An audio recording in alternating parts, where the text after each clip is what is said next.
So we move on to our final chat about websites, John.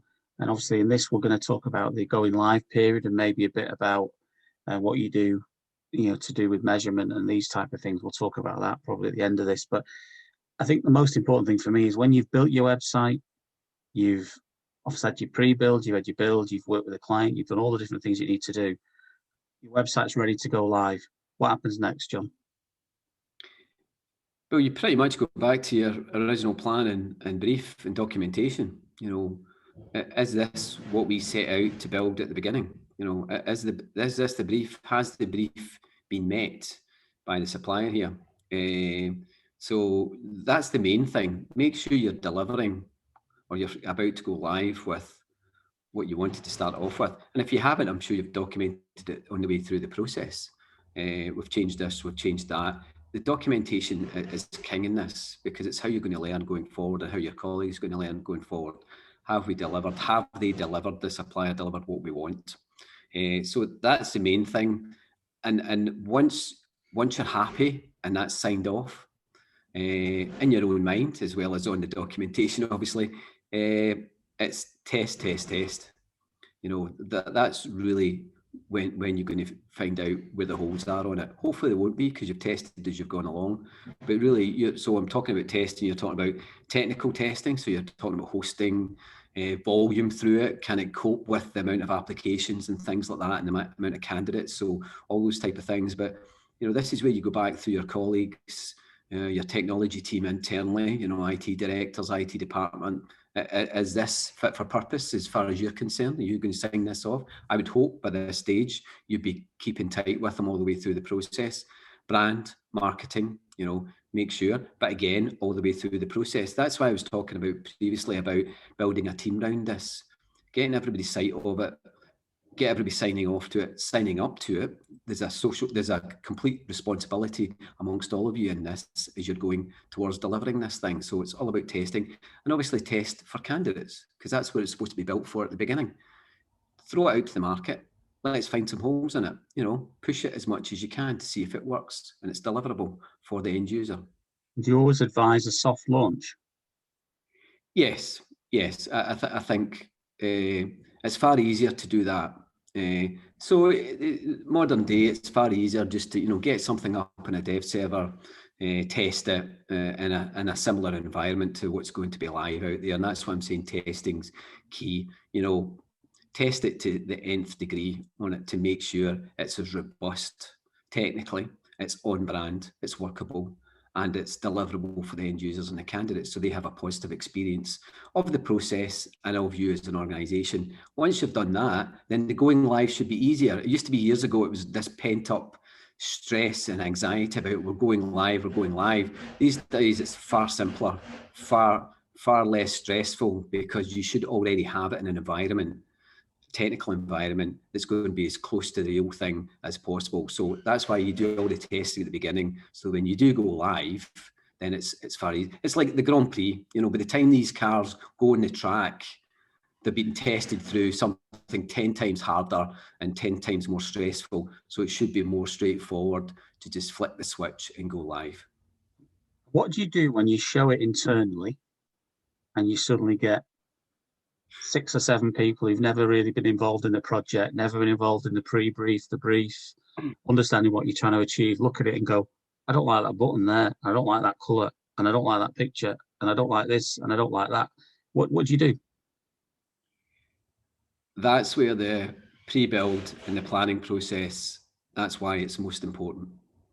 You need to get people to buy into this at the outset.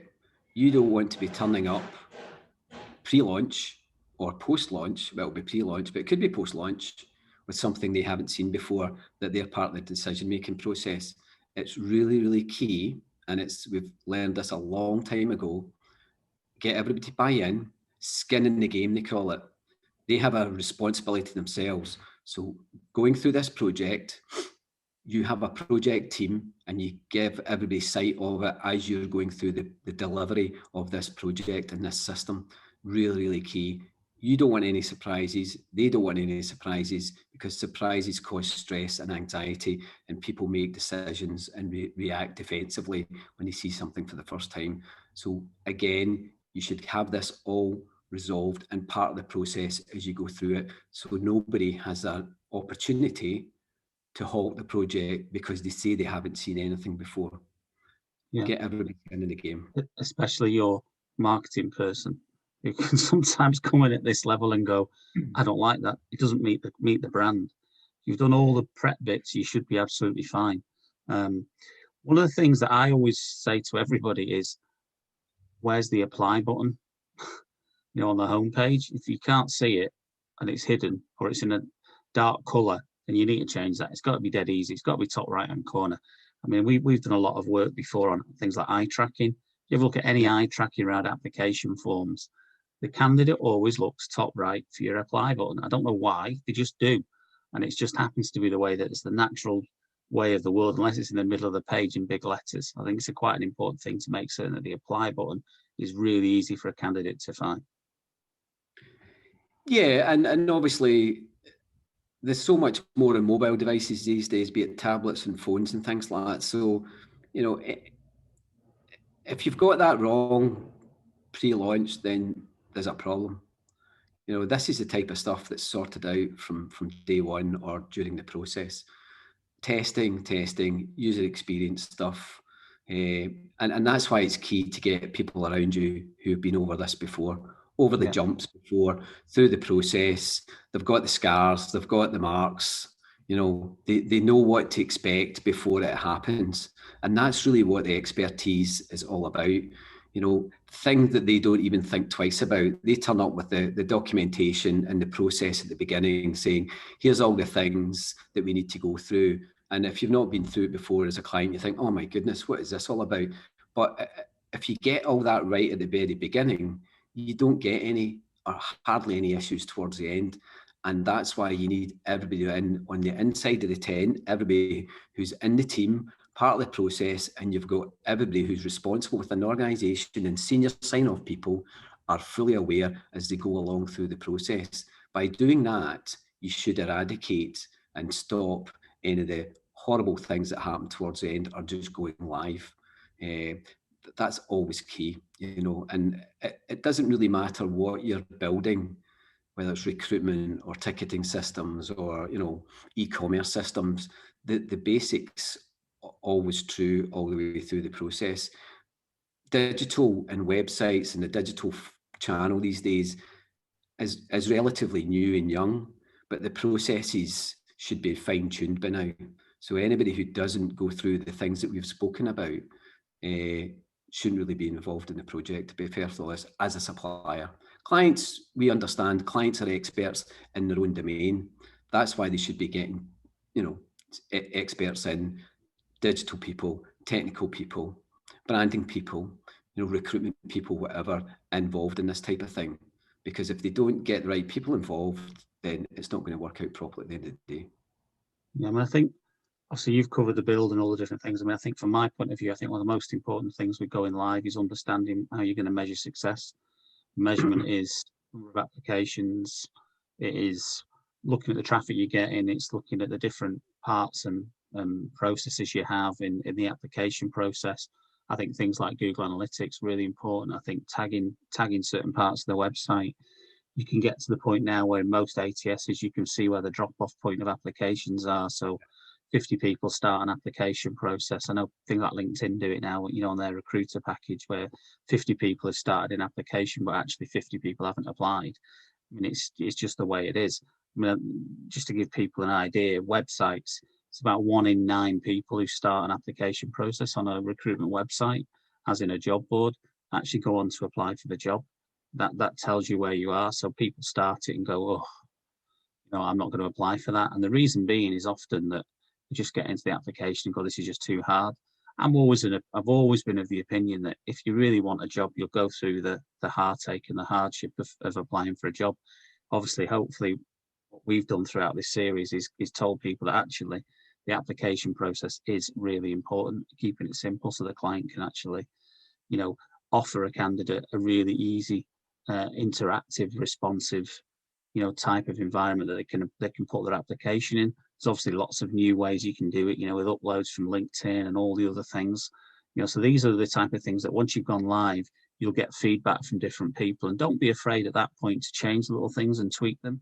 But I would always say that, you've built a website based on the back of the pre-build, the build, everything is really important to that point. So there's no point in throwing the baby out with the bathwater and just starting all over again. Is there anything else you'd like to add before we wrap this up, John? No, I think you've kind of summed it up quite well at the end there. This is an iterative process.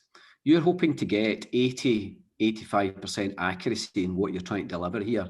This is an ongoing process. It's the big channel these days for people applying for jobs. So it's always going to be there. It's almost like a utility, like your gas, electric, water. You've got it. You always need it. You're always going to be using it. So this is a process over a period of time that will change. There'll be new things come in, old things go out. But the main thing is to realize that if you can get this big stage of it right, then the next time you develop it, or you might just need to add to it. You might not need to. You really hope you don't have to pull it all down and start building again. This is the basics you're building here. This is the bottom of the whole thing, and you're building upon it over a longer period of time. It's going to evolve and improve, and you want to get the candidates to feedback. So it's a cyclical thing. You go through the systematic process of testing, go live, review it, test, go live, and things like that. This is going to be the way going forward from now on for you as an organisation. Hopefully it should be a lot less work for you because you're just adding to it a really good basic basis that you've already got. But this is going to be the way going forward. And the more you understand of it, the better you'll get at it over a period of time. And hopefully changes for iterative to version 2 and 3 and 4 will be a lot less work for you. Well, that's good. That's a good place to wrap it up. Well, thanks for your time, John. We've covered a lot of subjects.